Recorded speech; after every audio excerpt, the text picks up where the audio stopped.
সুপ্রভাত বন্ধুরা, আজ 30 জুলাই বৃহস্পতিবার। শুরু করছি চিন্তনের মুখ্য বার্তা।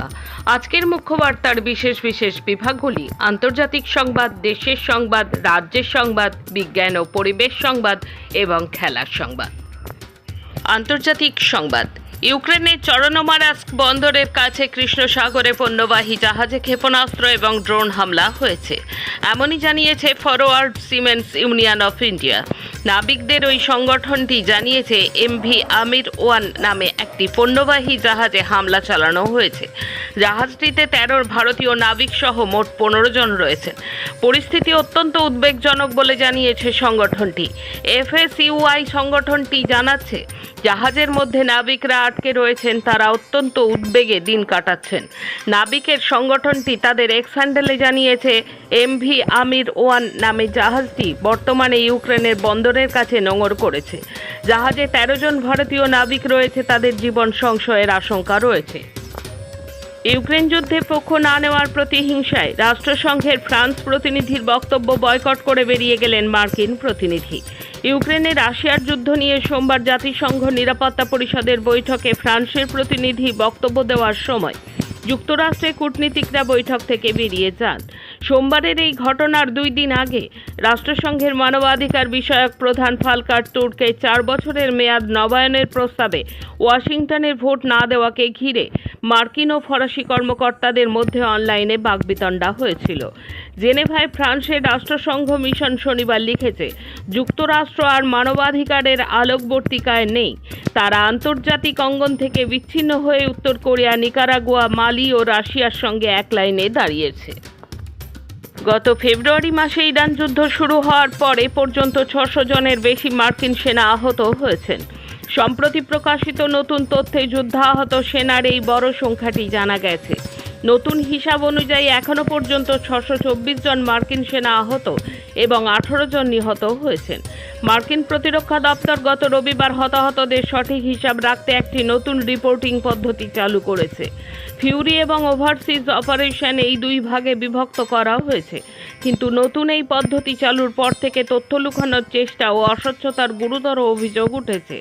নতুন তথ্য অনুযায়ী 7ই জুলাইয়ের পর থেকে মার্কিন সামরিক বাহিনীতে কর্মরত 207 জন আহত হয়েছেন, তাদের মধ্যে 182 জনই সেনা সদস্য।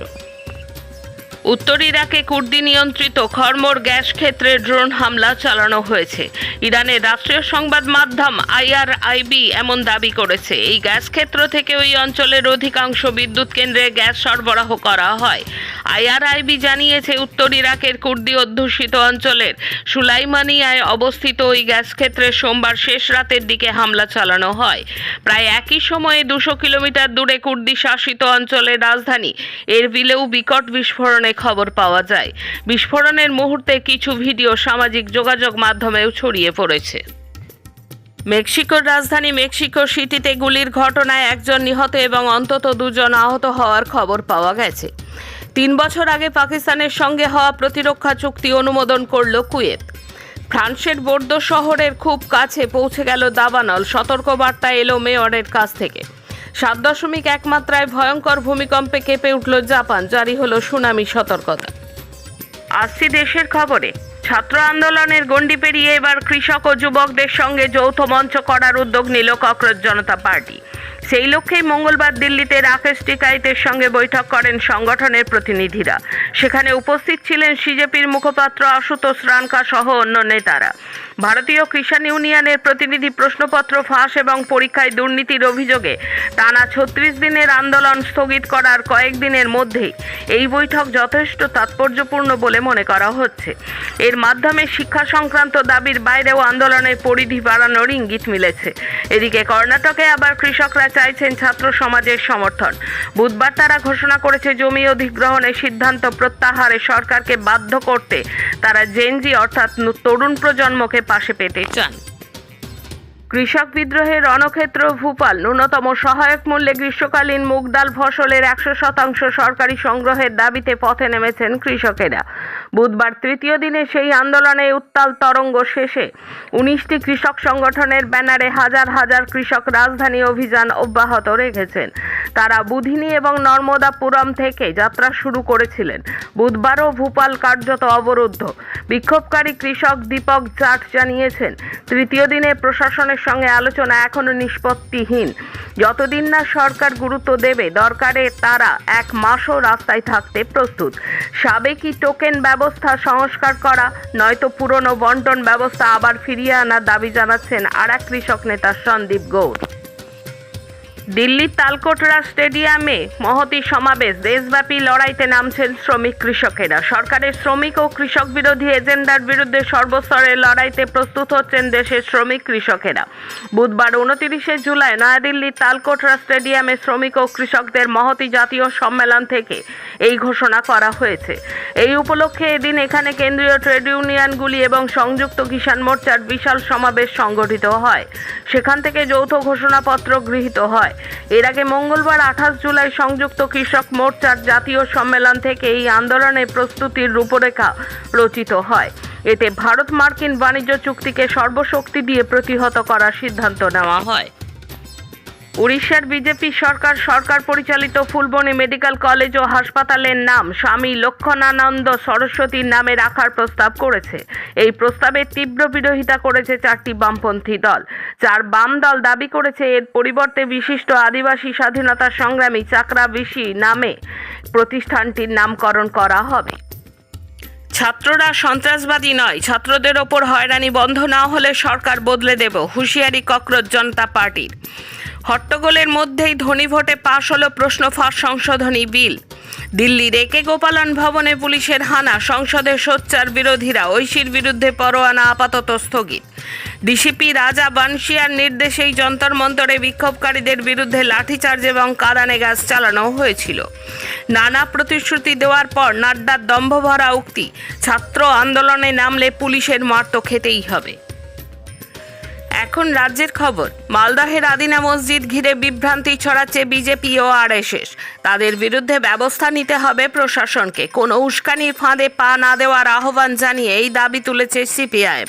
বুধবার সিপিআইএম মালদহ জেলা সম্পাদক কৌশিক মিশ্র সাংবাদিক সম্মেলনে এই দাবি তোলেন। তিনি বলেন যে পুলিশ এখন বিবৃতি দিয়েছে আদিনা মসজিদ প্রসঙ্গে। এই মসজিদ চত্বরে পুজো করা হবে বলে প্রচার চলেছে। মিশ্র বলেন, আদিনা মসজিদকে কেন্দ্র করে দীর্ঘদিন ধরেই সাম্প্রদায়িক উত্তেজনা সৃষ্টির চেষ্টা করছে বিজেপি। মালদহ জেলা পুলিশ প্রশাসন এ বিষয়ে আগে কোনো ব্যবস্থা গ্রহণ করেনি। তিনি বলেছেন, বিজেপি আইটি সেলের তরফে বেশ কয়েক বছর ধরে বিভ্রান্তিকর তথ্য ছড়ানো হচ্ছে। জনসাধারণকে উত্তেজিত করে সামাজিকভাবে বিভ্রান্তি ছড়িয়ে রাজনৈতিক স্বার্থসিদ্ধির চেষ্টাকে প্রতিহত করার আহ্বান জানান তিনি। বীরভূমে টাকার পাহাড়, পাথর মাফিয়া টুলুর সাগরেদের বাড়ি থেকে উদ্ধার 28.5 কোটি টাকা, 15 কেজি সোনা। বীরভূমের দেউচা মোহাম্মদ বাজার পাথর বলয়ে বেআইনি ডিসিআর ও বালি পাথরের অবৈধ কারবারের শিকড় কতটা গভীরে তা আরও একবার প্রমাণিত হলো। তৃণমূল জমানার পাথর সম্রাট বলে পরিচিত বর্তমানে ফেরার ব্যবসায়ী টুলু মণ্ডলের আত্মীয় তথা প্রধান সাগরেদ মিনার মণ্ডলের বাড়ি থেকে উদ্ধার হলো বিপুল পরিমাণ নগদ টাকা এবং সোনা। বুধবার গভীর রাত পর্যন্ত চলা ম্যারাথন তল্লাশিতে মিনারের মোহাম্মদ বাজারের ডেরা থেকে উদ্ধার হয়েছে 28,50,00,000 টাকা নগদ এবং প্রায় 15 কেজি সোনার বার। নোটের পাহাড় গুনতে বুধবার দুপুরেই নিয়ে আসা হয়েছিল 5টি নোট গোনার মেশিন।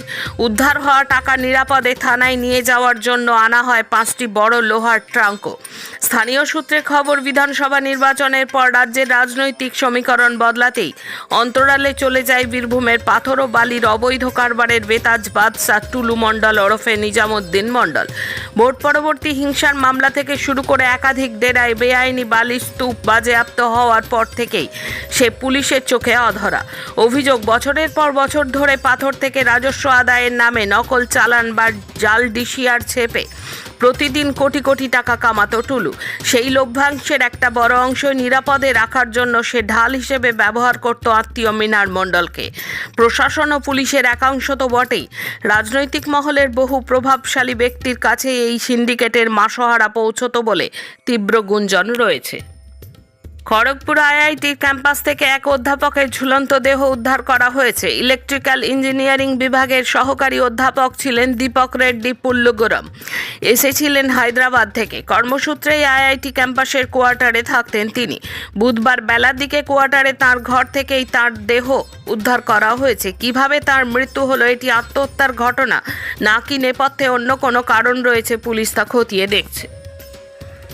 পেশেন্টদের সামনেই রানাঘাট শহরের জনপ্রিয় চিকিৎসক ডাক্তার গোড়াচাঁদ সাউকে তাঁর বাড়িতেই হেনস্থা করল গেরুয়া বাহিনীর গুন্ডারা। শহরের সাধুরবাগান এলাকা থেকে এক পেশেন্টের সাথে আসা কিছু মানুষ দাবি করেন সকাল থেকে বসে থাকা রোগীদের ভিড়ের লাইন টপকে তাদের রোগীকে আগে দেখে দিতে হবে। খুব স্বাভাবিক কারণেই ডাক্তারবাবু রাজি হননি। তখন তারা দাবি করেন ডাক্তারবাবুর নির্ধারিত পারিশ্রমিক কমাতে হবে। শুরু হয় বচসা। এরপর সাধুরবাগান থেকে আসা গেরুয়া বাহিনী এলাকা থেকে দলবল ডেকে এনে এমন অশান্তি শুরু করে যা হাতাহাতির পর্যায়ে পৌঁছয়। খুব স্বাভাবিকভাবেই উপস্থিত রোগীরা আতঙ্কিত হয়ে পড়েন। প্রথম প্রতিবাদ করেন উপস্থিত একজন মহিলা রোগী। ঘটনাচক্রে সেখানে সাধারণ পোশাকে উপস্থিত ছিলেন রানাঘাট থানার মেজবাবু। তিনি প্রতিবাদ করায় তাকেও গেরুয়া বাহিনীর গুন্ডারা সাংঘাতিকভাবে শারীরিক নিগ্রহ করে, এমনকি তার মোবাইলটিও কেড়ে নেয় বলে অভিযোগ। এরপর এলাকায় সাধারণ মানুষ প্রতিবেশীরা রুখে দাঁড়ালে অপরাধীরা পিছু হটে। বিজ্ঞান পরিবেশ সংবাদ। বেবি পাউডারে ক্যান্সার উপাদান মামলা। $550 কোটি নিষ্পত্তি করতে চায় Johnson and Johnson company. Talcum baby powder থেকে ক্যান্সার ছড়ানোর অভিযোগে যুক্তরাষ্ট্রের বিভিন্ন আদালতে দায়ের হওয়া হাজার হাজার মামলার নিষ্পত্তির জন্য $550 কোটি অর্থ পরিশোধ করতে সম্মত হয়েছে জনসন অ্যান্ড জনসন। যুক্তরাষ্ট্রভিত্তিক ঔষধ এবং প্রসাধন প্রস্তুতকারক বহুজাতিক কোম্পানি জনসন অ্যান্ড জনসন গত সোমবার এমন ঘোষণা করেছে। প্রতিষ্ঠানটি বলেছে যুক্তরাষ্ট্রের ফেডারেল অঙ্গরাজ্যের আদালতে চলমান প্রায় 66,000 মামলা এই সমঝোতার আওতায় পড়বে। অর্থাৎ দেশটিতে টেলকম সংক্রান্ত বিচারাধীন মামলার প্রায় 99.75% এই নিষ্পত্তির আওতায় চলে আসবে। তবে এই সমঝোতার প্রস্তাবটি তখনই চূড়ান্ত হবে যখন অঙ্গরাজ্য ও ফেডারেল আদালতে মামলা করা অন্তত 95% বাদী পক্ষ এতে সম্মতি দেবেন। শেষে খেলার খবর। গ্লাসগো কমনওয়েলথ গেমসে ভারতের বক্সিংয়ে সাফল্য অব্যাহত। বুধবার মহিলাদের বিভাগে দুরন্ত পারফরমেন্স করে সেমিফাইনালে জায়গা নিশ্চিত করলেন সাক্ষী চৌধুরী এবং অরুন্ধতী চৌধুরী। ফলে দুজনের ঝুলিতেই অন্তত ব্রোঞ্জ পদক নিশ্চিত হয়েছে। বুধবার একই দিনে ভারতের বক্সিং দল 5টি পদক নিশ্চিত করেছে। এখনও পর্যন্ত গ্লাসগো কমনওয়েলথ গেমসে ভারতের ঝুলিতে নিশ্চিত হয়েছে মোট 9টি বক্সিং পদক। গ্লাসগো কমনওয়েলথ গেমস 2026-এ পুরুষদের 10,000 মিটার দৌড়ে রূপোর পদক জিতে প্রথম ভারতীয় হিসেবে ইতিহাস গড়েছেন গুলবীর সিং। প্রবল বৃষ্টি ও পিছল ট্র্যাকের মতো প্রতিকূল পরিস্থিতিকে পিছনে ফেলে তিনি এই অসামান্য সাফল্য অর্জন করেন। লন বোলসে নামিবিয়াকে 2-0 ব্যবধানে হারিয়েছে ভারত। অন্যদিকে 200 মিটার দৌড়ে সেমিফাইনালে জায়গা করে নিয়েছেন ভারতের অ্যানিমাস কুজুর। আজকের মুখ্য বার্তা এই পর্যন্ত। নমস্কার।